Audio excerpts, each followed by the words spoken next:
Hello guys, welcome back to my channel. My name is Prachi Dekriwal and I hope you all are doing good. So friends, today we are going to discuss some of the questions which were previously asked in the examination of UGC NET JRF Labor Laws Code 55, right? So अभी हम लोग क्या करेंगे, कुछ ऐसे questions discuss करेंगे जो कि UGC NET JRF के एग्जाम में पूछे गए हैं Labor Laws Code 55 से, और ये क्वेश्चन उनके लिए भी हेल्पफुल हैं जो ऐसे पब्लिक सेक्टर एग्जामिनेशन की तैयारी कर रहे हैं जो कि ह्यूमन रिसोर्स के फील्ड से है या इंडस्ट्रियल रिलेशन के फील्ड से है। तो चलिए क्लास को ज़्यादा देर ना करते हुए स्टार्ट करते हैं। और एक बात और, जो भी इस चैनल पे नए हैं तो प्लीज़ गाइस चैनल को सब्सक्राइब कर लीजिए सो दैट कि जब भी मैं कोई नए वीडियो अपलोड करूं आपको उसकी नोटिफिकेशन मिलते रहे। तो चलिए क्लास को स्टार्ट करते हैं। तो यहाँ पे हमारे पास पहला जो है मतलब पहला क्वेश्चन है, which section of minimum wages act 1948, right. तो हमारी क्या यहाँ पे किसकी बात हो रही है, यहाँ पे मिनिमम वेजेस एक्ट 1948 की बात हो रही है, राइट। डिफाइंस शेड्यूल एम्प्लॉयमेंट, तो आपको बताना है कि जो हमारा मिनिमम वेजेस एक्ट 1948 है, राइट, उसमें शेड्यूल एम्प्लॉयमेंट किस सेक्शन में डिफाइन किया गया है। तो ये आपका एक्ट कब आया था, ये आपका एक्ट आया था 15 मार्च 1948 को आया था, राइट। और इसका मेन एम क्या था, इसका मेन ऑब्जेक्टिव ये था कि कुछ ऐसा अमाउंट फिक्स किया जाए, एक प्रॉपर अमाउंट फिक्स किया जाए कि उतना वेजेस तो वर्कर्स को प्रोवाइड करना ही करना है, फाइन। एम्प्लॉय मतलब जो एम्प्लॉयज हैं उनको प्रोवाइड करना है। तो इससे क्या होगा, इससे उनका एक्सप्लॉयटेशन रुकेगा और उनको एक फेयर वेजेस मिलेंगे। तो यही चीज इंश्योर करने के लिए मिनिमम वेजेस एक्ट 1948 आया था आपका 15 मार्च 1948 को, राइट। अब इसमें शेड्यूल एम्प्लॉयमेंट किस सेक्शन में डिफाइंड है, अगर हम यहाँ पे चारों सेक्शन की बात करें तो हमारे पास 4 सेक्शन है, 2G, 2B, 2D और 2A, राइट। अभी 2G में बात करते हैं। सबसे पहले जो हमारा पहला ऑप्शन है, तो 2G में ही क्या है, शेड्यूल एम्प्लॉयमेंट की डेफिनेशन है, ठीक है। हम लोग इसको जल्दी अपने पूरे डिटेल में ये जो एक्ट है उसको पढ़ेंगे, तो आप उसमें देखोगे कि 2G में शेड्यूल एम्प्लॉयमेंट की डेफिनेशन है। शेड्यूल एम्प्लॉयमेंट कौन से होते हैं, एम्प्लॉयमेंट ऐसे एम्प्लॉयमेंट जो कि शेड्यूल में स्पेसिफाइड है, और उन एम्प्लॉयमेंट की अगर कोई प्रोसेस या ब्रांचेस हो तो वो भी इसमें कवर होंगी, राइट। अभी बात आती है कि जो दूसरे हमारे सेक्शन है जैसे 2B, 2D, 2A, तो इसमें क्या क्या डिफाइन किया गया है, तो 2B में आपका एप्रोप्रिएट गवर्नमेंट भी डिफाइन है, राइट। तो 2B में एप्रोप्रिएट गवर्नमेंट भी जो है वो डिफाइन है। 2D में क्या डिफाइन है, 2D में आपका cost of living index number, right. तो इसमें आपका क्या डिफाइन होगा, इसमें cost of living index number define है 2D में। और जो आपका लास्ट है 2A, 2A में एडोलेसेंट डिफाइन, ठीक है। तो अभी आपका क्या होगा, तो इसका आंसर आपको क्या मिलेगा, इसका आंसर डेफिनेटली आपका 2G है, यानी option number 1 schedule employment. 2B में अप्रोप्रिएट गवर्नमेंट होता है, 2D में cost of living index number होता है, 2A में एडोलसेंट होता है, राइट। अब देखिए मैं यहाँ पे आपको ये सब चीजें क्यों बता रही हूँ, इससे क्या आपको बेनिफिट होगा। सपोज कीजिए कि आपको कुछ ऐसे सेक्शन मिल जाते हैं कि आपको आंसर नहीं पता, राइट। अभी आपको सपोज कीजिए आपको नहीं पता होता कि शेड्यूल एम्प्लॉयमेंट किस में, लेकिन अगर आपको बाकी सेक्शन समझ में आ गए तो आपको आंसर ढूंढना इजी होगा। इसीलिए हम लोग सारे जो है ऑप्शंस जो है जरूर डिस्कस करते हैं, राइट। क्योंकि अगर आप सुनते रहोगे तो कुछ तो आपके दिमाग में बैठेगा, बाकी पढ़ने से बैठ जाएगा, राइट। तो इसका आंसर क्या है, इसका आंसर है ऑप्शन नंबर 1। अब नेक्स्ट क्वेश्चन की ओर मूव करें।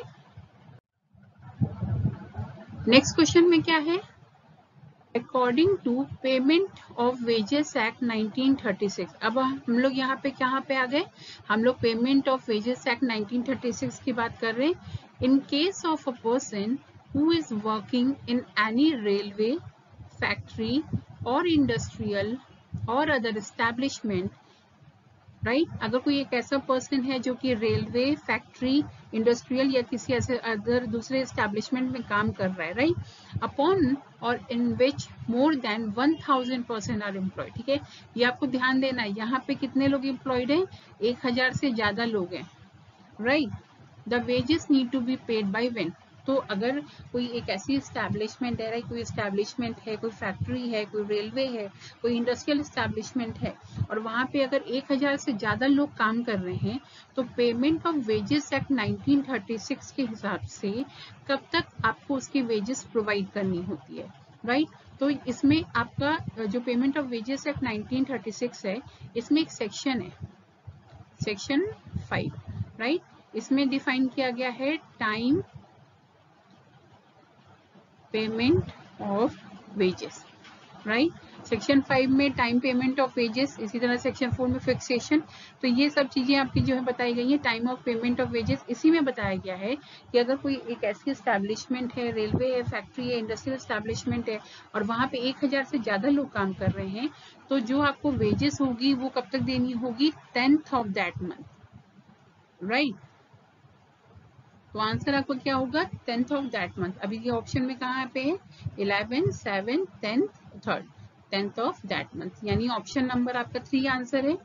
एक बात और यहाँ पे ध्यान दीजिए कि यहाँ पे जो एम्प्लॉयज कितने मेंशन किए गए कि 1000 से ज्यादा काम कर रहे हैं, राइट। अगर यही एम्प्लॉयज आपके 1000 से कम होते तो आंसर क्या होता, तब ये आंसर आपका हो जाता 7th ऑफ दैट मंथ। यानी अगर सेम सिचुएशन है, रेलवे, फैक्ट्री, इंडस्ट्रियल दूसरे एस्टैब्लिशमेंट है और वहाँ पे 1000 से कम लोग काम कर रहे हैं तो 7th तक आपको जो है पेमेंट देना होता है, राइट।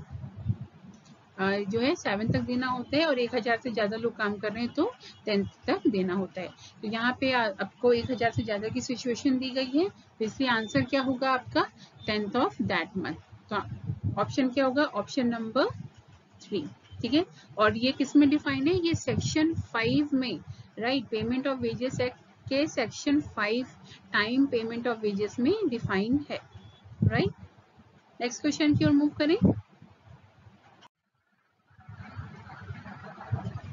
नेक्स्ट क्वेश्चन क्या है, what will be the fine, ठीक है, imposed on the person who makes any discrimination between men and women workers in contravention, ठीक है, अगेंस्ट में किसके, of the equal remuneration act 1976।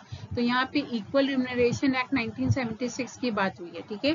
तो इक्वल रिम्यूनरेशन एक्ट 1976 में क्या होता है कि अगर वर्क सेम नेचर का हो, मैन या वुमेन काम करें, आपको इक्वल वेजेस प्रोवाइड करने, और अगर कोई उसको क्या करता है, उसका उल्लंघन करता है यानी कॉन्ट्रावेशन करता है, उसको उसके अगेंस्ट में कुछ काम करता है, राइट, और अगेंस्ट में जाके मेन और वुमेन के वेजेस में क्या करता है, फर्क करता है, तो उसके ऊपर कितने फाइन लगाए जाएंगे। तो इसका आंसर क्या होगा, पहले इसका आंसर के लिए पहले वो सेक्शन जान लेते हैं किसमें ये डिफाइंड है।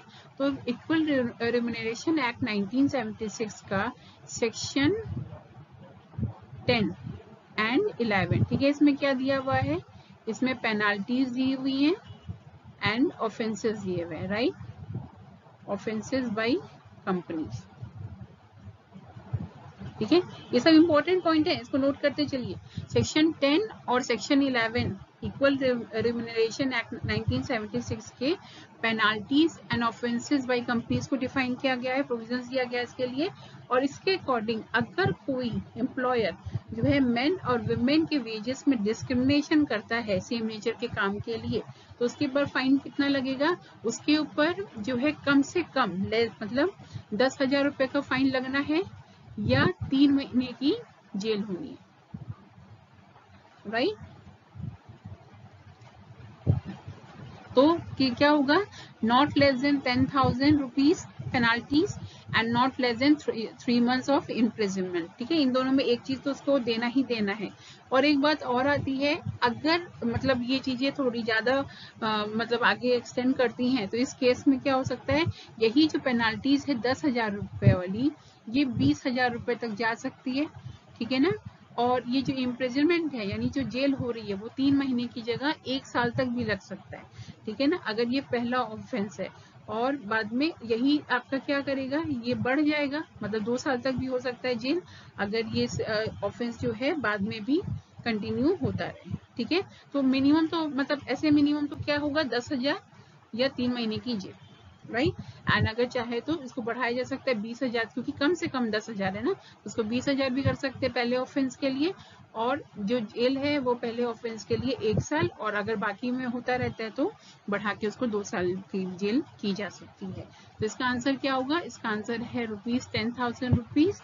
इक्वल रिम्यूनरेशन एक्ट 1976 के सेक्शन 10 और 11 में penalties and offences by companies का प्रोविजन है, जिसमें कि अगर कोई एम्प्लॉयर मेन और वुमेन के में डिस्क्रिमिनेशन करता है राइट पेमेंट में, तो उसको 10,000 रुपए तक जुर्माना या 3 महीने की जेल जो है हो सकती है। तो इसका आंसर क्या होगा? Option number 1 right. Next question क्यों मूव करें? हमारा नेक्स्ट क्वेश्चन क्या है?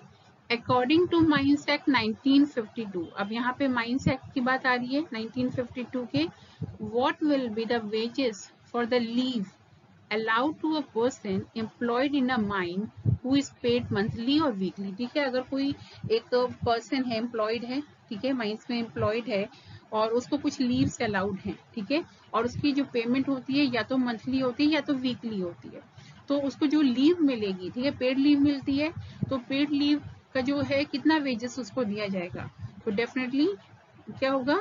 Rate equal to normal daily wages. ठीक है, जो उसकी लास्ट दिन की तनख्वाह थी, वेजेस थी, अगर महीने में काम कर रहा है तो लास्ट डे, मतलब जब से छुट्टी ली उसके एक दिन पहले जो उसने काम किया उस दिन जो उसकी वेजेस थी राइट, वही उसके हिसाब से उसकी वेजेस दी जाएगी छुट्टी के दिन भी राइट। अगर वो आपकी एक दिन छुट्टी ले रहा है तो एक दिन, इसी तरह से आगे के लिए राइट। तो इक्वल वही सेम वेजेस दिया जाएगा right. Rate equal to normal daily wages.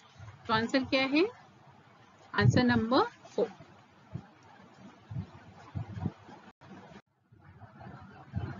अब नेक्स्ट हम लोग यहाँ पे मूव करते हैं।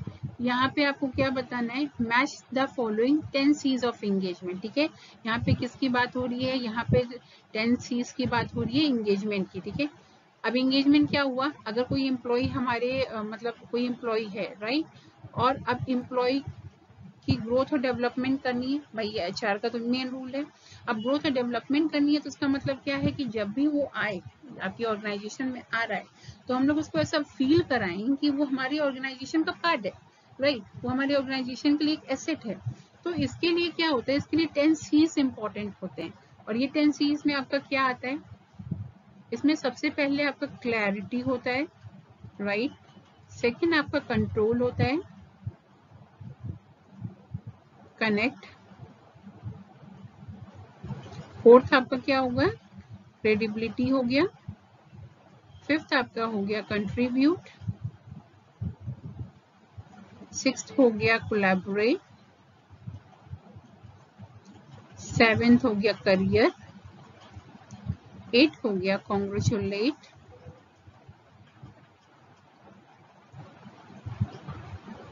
राइट, नाइन्थ हो गया आपका कम्युनिकेट राइट, और 10th हो गया आपका कॉन्फिडेंस। ठीक है, ये 10 आपके होते हैं C's राइट। ये आपको याद रखिए, मतलब बहुत इजी है, आपको वर्ड समझ के क्लियर हो जाएगा। तो ये जो 10 C's हैं आपको इनके मीनिंग से इनको क्या करना है, जो है मैच करना है। अभी हम लोग कॉन्फिडेंस की बात करते हैं सबसे पहले। तो कॉन्फिडेंस का मतलब क्या हो गया कि जो एक लीडर है और उसके अंदर में जितने एम्प्लॉइज काम कर रहे हैं राइट, तो लीडर का क्या फर्ज होता है कि भाई वो कॉन्फिडेंस दिखाए, मतलब एक जो एम्प्लॉइज हैं उनके अंदर की कॉन्फिडेंस को रेज करे, बाहर निकाले राइट, मतलब उभार के लेकर के आए। तो यहाँ पे ऑप्शन में आपको कहाँ दिखाई दे रहा है? Being ethical, inspiring teams to be in control, leader infusing confidence. ठीक है, उनके कॉन्फिडेंस को बढ़ा रहा है, तो ऑप्शन 3 हो सकते हैं राइट। कोलैबोरेट की बात करते हैं तो कोलैबोरेशन क्या होता है? कोलैबोरेशन डेफिनेटली एक बाइंडिंग हो रही होती है, जुड़ रहा होता है। तो यहाँ पे लीडर का क्या काम है कि वो एम्प्लॉइज को जोड़ के रखे, उनके अंदर एक ट्रस्ट को बना के रखे राइट। तो यहाँ पे कोलैबोरेट का मतलब क्या हो गया?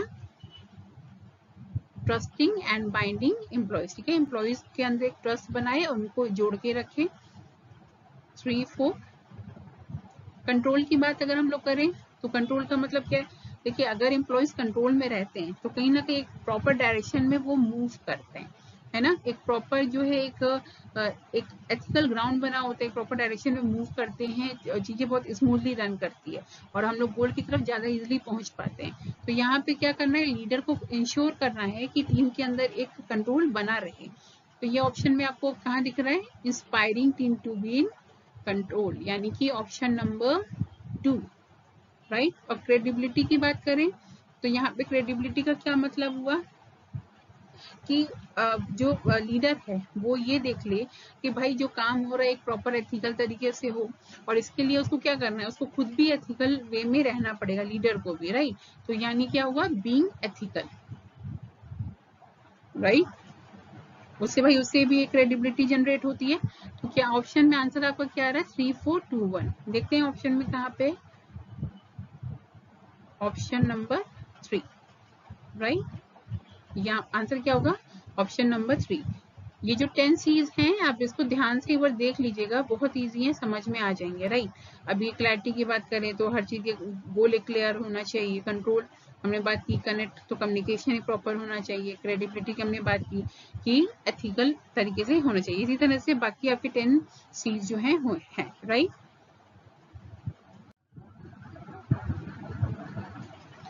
अब नेक्स्ट क्वेश्चन की ओर आते हैं। Which of the following statement implies motivation correctly? अब इसमें से ऐसा कौन सा स्टेटमेंट है जिससे मोटिवेशन मिल रहा है, मतलब प्रॉपर तरीके से ये जता रहा है कि हाँ मतलब मोटिवेशन किया जा रहा है। Exert more effort to accomplish the desired goals of the organization. अगर मतलब बहुत ज्यादा एफर्ट डाला जाए, ठीक है, मतलब ऑर्गेनाइजेशन के गोल को अचीव करने के लिए। अब देखो यहाँ पे सिर्फ ऑर्गेनाइजेशन की बात होगी, ठीक है, तो एम्प्लॉइज कैसे मोटिवेट होगा, तो ये ऑप्शन थोड़ा सा दिक्कत है, मतलब मुश्किल है। Exert more effort to accomplish the individual goal. अब यहाँ पे हो रही है कि जोर दिया जाए कि इंडिविजुअल गोल को कंप्लीट किया जाए, तो अगर सिर्फ इंडिविजुअल गोल है सबके अपने अपने, तो ऑर्गेनाइजेशनल गोल पीछे रह जाएगा, तो ये भी प्रॉपर तरीका नहीं हुआ मोटिवेशन देने का। Exert more effort to accomplish the common goals of employees, ठीक है। अब यहाँ पे सारे एम्प्लॉइज की जो एक कॉमन गोल होती है, अगर सारे एम्प्लॉइज मतलब जो है चाहेंगे कि उनको एक अच्छी पे स्केल मिले, राइट, तो अब भाई पे स्केल तो मिले लेकिन उसमें ऑर्गेनाइजेशन डिस्टर्ब हो जाएगी, तो ये भी कहीं ना कहीं एक मोटिवेशन का प्रॉपर तरीका नहीं हुआ। चौथा क्या ऑप्शन आता है हमारे पास, exert more effort to accomplish the desired goals of the employer, employees and government, right. तो यहाँ पे तीनों की बात हो रही है, एम्प्लॉयर यानी ऑर्गेनाइजेशन से जुड़ा हुआ हो गया, एम्प्लॉइज की बेनिफिट की बात हो गई, और गवर्नमेंट की बेनिफिट की बात होगी, यानी एम्प्लॉयमेंट जनरेट करना, एक सोशल और एथिकल मतलब नॉर्म्स को फॉलो करना, तो सारी चीजें यहाँ पे कवर हो रही है। तो कहीं ना कहीं यही मोटिवेशन देने का एक सही तरीका है, राइट। यहाँ पे तीनों की बात की जा रही है, तो इसका आंसर क्या होगा, answer number 4, option number 4, right. अभी देख लो ना कितना केसेस को क्वेश्चन के आंसर तक हम लोग पहुंच रहे हैं। देखिए जो सेक्शन तो ये सब चीजें, ये सब तो आपको याद करनी पड़ेगी, कि याद रखोगे तभी वो कहीं ना कहीं सॉल्व होते हैं, लेकिन ये सारी चीजें ना कि आप अपना एक बेसिकली एक अंडरस्टैंडिंग रहेगी तो इजीली आप ये क्वेश्चन सॉल्व कर लोगे, और इस तरह के क्वेश्चन भी बहुत ज्यादा आते हैं एग्जाम में। हम लोग 7 क्वेश्चन क्यों मूव करते हैं। Which of the following is not part of basic 7 quality control tools, ठीक है। अब ये जो क्वालिटी कंट्रोल टूल्स हैं, राइट, अब ये कौन दिया था, पहले तो ये बात करते हैं, ये दिया गया था प्रोफेसर केओरू इशिकावा, राइट, इन्होंने दिया था। बेसिकली इनका क्या था, मेन एम क्या था कि ये जो मतलब है प्रोडक्ट है, ठीक है, राइट, जो प्रोडक्ट मैन्युफैक्चर होते हैं उनकी जो क्वालिटी होती है वो इम्प्रूव की जाए, लेकिन इम्प्रूव ऐसे की जाए कि जो उसकी टूल्स हों, मतलब जो टूल्स जैसे 7 टूल्स की बात कर रहे हैं, तो इसको इजीली यूज कर सकते हैं एम्प्लॉयज, और एम्प्लॉयज इजीली यूज कर पाएंगे, एम्प्लॉय फ्रेंडली होगा, तो डेफिनेटली हमें वो प्रॉपर क्वालिटी मिलेगी। अब ये 7 टूल्स में क्या क्या आते हैं, 7 टूल्स में आपका जो सबसे पहला होता है वो होता है check sheet, right. Check sheet के बाद जो दूसरा हमारे पास आएगा वो होगा, यहाँ पे ले आते हैं फिश बोन, या हम लोग इसको क्या क्या कह सकते हैं, इशिकावा, ठीक है ना, इशिकावा डायग्राम, जिसको हम लोग कॉज एंड इफेक्ट डायग्राम भी बोलते हैं। थर्ड आपका हिस्टोग्राम होता है, राइट। फोर्थ आपका होता है पैरेटो चार्ट, फिफ्थ आपका यहाँ पे होता है कंट्रोल चार्ट, सिक्स्थ होता है आपका स्कैटर डायग्राम, और हम लोग यहाँ पे अगर हम लोग यहाँ पे सेवेंथ की बात करें, ठीक है, तो सेवेंथ आपका होगा स्ट्रैटिफिकेशन, ठीक है। अगर कहीं पे स्ट्रैटिफिकेशन नहीं यूज होता है तो वहाँ पे फ्लो चार्ट भी यूज किया जाता है, राइट। तो आपको देखो अभी आपके पास 7 टूल्स हैं यहाँ सामने, और आपको बताने हैं कि इसमें से जो हमारे पास 4 ऑप्शन है, राइट, इसमें से कौन सा टूल नहीं है जो बेसिक 7 क्वालिटी कंट्रोल टूल का पार्ट बनता हो।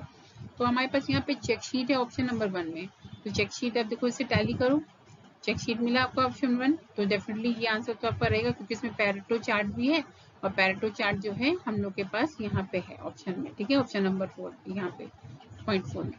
अभी इशिकावा डायग्राम यहाँ पे क्लियर है, fish bone and Ishikawa diagram, तो यानी ये भी टूल है, स्कैटर भी टूल है, ठीक है, स्कैटर प्लॉट ये भी टूल है आपका, तो ऑप्शन ये भी जो है आपका 7 क्वालिटी कंट्रोल टूल का पार्ट है। फ्लो डायग्राम यहाँ पे हमने बात की है, ये फ्लो चार्ट की, हिस्टोग्राम भी है इसमें आपका और कंट्रोल चार्ट भी है, राइट, तो यानी ये भी पार्ट है। तो क्या आपके पास बचा, कोरिलेशन एंड रिग्रेशन, ठीक है, कोरिलेशन एंड रिग्रेशन इसका पार्ट नहीं है, यानी 7 बेसिक आपके जो बेसिक 7 क्वालिटी कंट्रोल टूल है उसमें चेक शीट डायग्राम आपका चेक शीट आता है, फिश बोन या इशिकावा डायग्राम आता है, हिस्टोग्राम आता है, पैरेटो चार्ट आ रहा है, कंट्रोल चार्ट आ रहा है, स्कैटर डायग्राम आ रहा है, स्ट्रैटिफिकेशन या फ्लो चार्ट भी आता है, राइट। और ये किसने दिया था, ये प्रोफेसर केओरू इशिकावा ने दिया था। तो यहाँ पे ऑप्शन जो है, जो आपका करेक्ट आंसर है वो कोरिलेशन रिग्रेशन है, क्योंकि ये 7 टूल्स का पार्ट नहीं है, राइट। तो आंसर क्या है, ऑप्शन नंबर 4। अब नेक्स्ट मूव करते हैं, यहाँ पे आपको देखिए यहाँ पे वेजेस थ्योरी दी गई, ठीक है, थ्योरी ऑफ वेजेस दी गई है, और आपको उनके मीनिंग से मिलाना है इसको, राइट। अब देखो यहाँ पे हम लोग पहले देख लेते हैं, ये साइड की जो थ्योरी है इसकी बात कर लेते हैं। टॉसिक थ्योरी ऑफ वेजेस है, मार्जिनल प्रोडक्टिविटी थ्योरी है, बार्गेनिंग थ्योरी है, और रेसिडुअल क्लेमेंट थ्योरी है। तो टॉसिक थ्योरी ऑफ वेजेस जो क्लियरली किसने दी थी, टॉसिक ने दी थी, राइट। मार्जिनल प्रोडक्टिविटी थ्योरी की बात करें तो ये किसने दी थी, ये दी थी जेबी क्लार्क ने, ठीक है, ये क्वेश्चन आपका पूछे जाता है इसलिए मैं आपको बता दे रही हूँ। बार्गेनिंग थ्योरी की बात करें तो बार्गेनिंग का किसने दिया था, ये दिया था जॉन डेविडसन ने, राइट। और अगर तीसरी हम लोग ये चौथे की बात करें रेसिडुअल की, तो रेसिडुअल क्लेमेंट थ्योरी किसने दी थी, ये आपकी दी थी फ्रांसिस वॉकर ने, ठीक है, राइट। पॉइंट टू पॉइंट हम लोग देखते जाते हैं। अब देखो पहला क्या है, wages paid are equal to the productivity of the last worker hired, right. यहाँ पे देखिए मार्जिनल प्रोडक्टिविटी की बात हो रही है, राइट, जो लास्ट वर्कर था जो उसने काम किया था उसके अकॉर्डिंगली। तो यहाँ पे आंसर आपका क्या होगा, डेफिनेटली यहाँ पे मार्जिनल प्रोडक्टिविटी थ्योरी होगी, तो ये होगा 2, राइट। नेक्स्ट है wages hours and working conditions are largely a matter of relative bargaining strength of two sides। यहाँ पे बार्गेनिंग स्ट्रेंथ की बात की गई है कि जो वेजेस है वो किस पे डिपेंड करेगा, वो जो बार्गेनिंग स्ट्रेंथ है दोनों साइड की, यानी वर्कर्स और एम्प्लॉयर्स की, तो उस पर डिपेंड करेगा। अब यहाँ पे बार्गेनिंग की बात की जा रही है, डेफिनेटली ये किस में दिया है, आपका बार्गेनिंग थ्योरी में, राइट। तो फिर नेक्स्ट है wages are residue left over after the other factors of production have been paid. अब इसके अकॉर्डिंग क्या है कि वेजेस क्या होते हैं, बेसिकली एक रेसिड्यू होते हैं, यानी बचा कुचा, कब किससे बचा कुचा, जब प्रोडक्शन के बाकी फैक्टर्स का पेमेंट कर दिया जाए। अब जितना एम्प्लॉयर कमा रहा है उसने जो भी फैक्टर यूज किया प्रोडक्शन में, पहले उसके पेमेंट करने के बाद जो भी उसके पास पैसे बचते हैं, जो भी चीजें बच रही हैं, उसके जो रेसिड्यू बच रहा है उसमें वो वेजेस देता है। तो ये किसमें कहा गया, ये रेसिडुअल क्लेमेंट थ्योरी में कहा गया है, राइट। और जिसने फ्रांसिस वॉकर ने दी थी, तो यहाँ पे होगा 4, और यहाँ पे डेफिनेटली आप ऑप्शन नंबर 1 बन ही रहा है, wages equal the total product of labour the of the marginal firm minus the amount discounted by the employer for advance support of the worker। ठीक है, अभी क्या है देखो, तौसिक ने क्या कहा, तौसिक ने कहा कि अभी मार्जिनल प्रोडक्टिविटी के हिसाब से हम लोग पैसे तो दे रहे हैं, वेजेस तो दे रहे हैं एम्प्लॉइज को, लेकिन जो प्रोडक्शन है उसमें टाइम लगता है और उस टाइम पे वर्कर्स की कई तरीके से मदद करनी पड़ती है, राइट। तो हमने वर्कर्स को कुछ एडवांस सपोर्ट प्रोवाइड किया, तो अब वो कौन, एम्प्लॉयर तो अपनी जेब से भर नहीं सकता, कितना भरेगा, राइट। तो जब वो वेजेस प्रोवाइड करता है तो उसमें अपने एडवांस सपोर्ट को माइनस कर लेता है। तो ये किसने कहा, ये तौसिक ने कहा, और वही एक्चुअल वेजेस कहलाती है तौसिक के हिसाब से, राइट, तौसिक थ्योरी ऑफ वेजेस के हिसाब से। तो आंसर आपका क्या होगा यहाँ पे 2 3 4 1। ऑप्शन में कहाँ पे है, ये ऑप्शन नंबर 3, राइट। आपको दोनों चीजें यहाँ पे याद रखनी है, ये थ्योरी जो है किस किस थ्योरी में क्या क्या कहा गया और ये थ्योरी किसने दी, ठीक है ना, ये आपको दोनों चीजें। और कई बार आपको क्या होता है ना, नाम घुमा के भी पूछ लेता है, तो अगर किसी थ्योरी के दो नाम है तो आपको वो भी याद रखने पड़ेंगे, राइट। नेक्स्ट क्वेश्चन की ओर मूव कर दें। ये आपके डायरेक्ट क्वेश्चंस हैं, आर्टिकल्स की यहाँ पे बात होगी, ये कॉन्स्टिट्यूशन के आर्टिकल्स हैं, राइट। अब इसमें कौन कौन से आर्टिकल में क्या क्या कहा गया है। आर्टिकल 42 की बात करें अगर, आर्टिकल 39 है, राइट, और यहाँ पे आर्टिकल 41 है,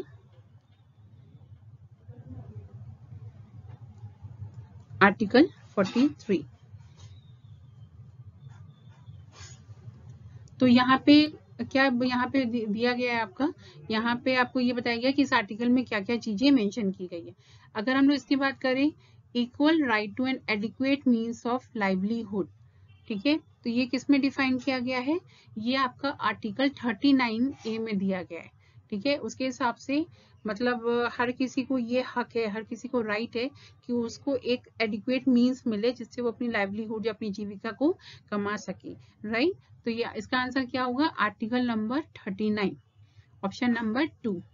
मैटरनिटी लीव, अगर हम लोग रिलीफ की बात करें तो जो हमारा आर्टिकल 42 है, ठीक है ना, आर्टिकल 42 में क्या डिफाइन किया गया है, इसमें प्रोविजन बनाए गए हैं जस्टिस और ह्यूमन कंडीशन के लिए, ठीक है। और ह्यूमन कंडीशन में भी आपका मैटरनिटी जो है कवर होगा, क्योंकि भाई आप एक इंसानियत दिखा रहे हो अपने एम्प्लॉयज की तरफ मैटरनिटी रिलीफ दे करके उसको।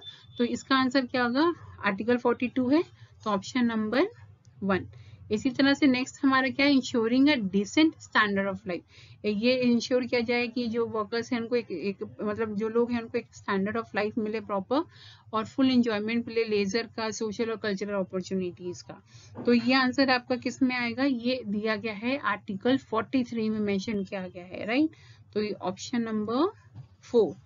इसी तरह से अगर हम लोग राइट टू वर्क की बात करें तो राइट टू वर्क आपका किस में दिया गया है, 41 में, ठीक है। हर किसी को काम करने का हक है, अपनी जीविका कमाने का हक है, तो ये आंसर क्या होगा 3। तो आपको क्या आंसर मिल रहा है 2143। 2143 कहाँ पे देख लेते हैं, ऑप्शन नंबर 2, राइट। तो आंसर क्या है इसका, ऑप्शन नंबर 2।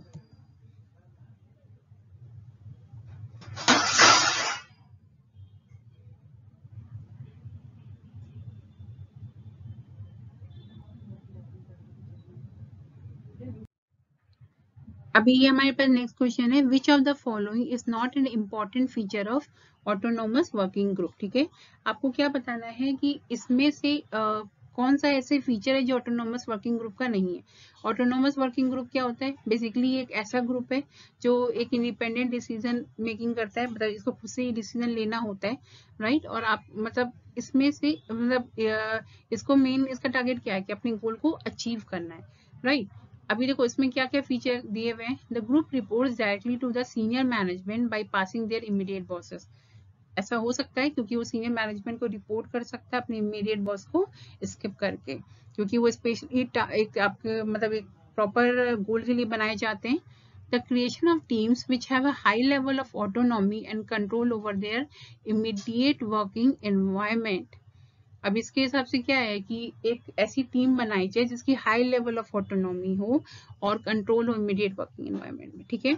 तो ये ऑप्शन आपका थोड़ा डाउटफुल है, इसको मैं भी आपको एक्सप्लेन करूंगी कैसे। The bringing together of various individuals who have common interest in solving certain problem। ठीक है, यहाँ पे क्या कर रहे हैं, यहाँ पे ऐसे इंडिविजुअल्स को साथ में लेकर के आ रहे हैं जिनका इंटरेस्ट है, ठीक है, कॉमन इंटरेस्ट है किसी प्रॉब्लम को सॉल्व करने के लिए, right.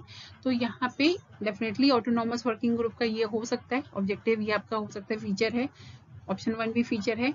A group of experts brought into research new ways of producing a product। ठीक है, और यहाँ पे ऐसे ये ग्रुप भी हो सकते हैं जो कि रिसर्च का निकल लाए गए हों ताकि नए तरीके ढूंढे जाए प्रोडक्ट को प्रोड्यूस करने के लिए। तो डेफिनेटली जैसे मैंने आपको बताया कि ऑटोनोमस वर्किंग ग्रुप किसी भी गोल के लिए साथ में आ सकता है, राइट। अभी ऑप्शन नंबर 2 क्यों डाउटफुल है, क्योंकि यहाँ पे बात हो रही है कि हाई लेवल ऑफ ऑटोनॉमी होती है, राइट। आपने देखा होगा कि हम लोग जब स्कूल कॉलेज में थे या कभी भी हमने जब भी ग्रुप में काम किया है तो कोई ऐसा बंदा होता है जो बहुत मतलब स्लो होता है, धीरे हो जाता है। जैसे ग्रुप बनता है तो उसमें धीरे धीरे काम करता है, जबकि उसकी इंडिविजुअल कैपेसिटी बहुत होती है। तो ऐसा हो सकता है कि जब वो टीम बने, ग्रुप बने, तो क्योंकि हमें पता है कि दूसरा काम कर रहा है तो हो सकता है कि हम स्लो हो जाए, तो जो ऑटोनॉमी है वो कम हो जाए, हाई ना हो, राइट। और हमारा इमीडिएट वर्किंग एनवायरनमेंट पे जरूरी नहीं है कि हम लोग ग्रुप में हमने बना लिया तो उस पर हमारा कंट्रोल आ जाए। तो ये सेकेंड ऑप्शन आपका जरूरी नहीं है कि हो, ठीक है। तो इसलिए ये इंपॉर्टेंट फीचर नहीं है ऑटोनॉमस वर्किंग ग्रुप का, राइट। तो आंसर क्या होगा, ऑप्शन नंबर 2। फाइन। तो ये सारे क्वेश्चंस आज आपके लिए थे। आई होप कि आपको ये सारे क्वेश्चन समझ में आए हो, और डेफिनेटली अगर कोई क्वेरी है, कोई फीडबैक है तो आप नीचे कमेंट सेक्शन में लिख सकते हैं। और साथ में आई होप कि आपको क्लासेस जो है पसंद आ रही हैं। क्लासेस पसंद आ रही है तो प्लीज़ जरूर लाइक कीजिएगा, एंड मिलते हैं नेक्स्ट क्लास में। तब तक के लिए thank you so much guys, thank you for the patience listening, bye bye, take care.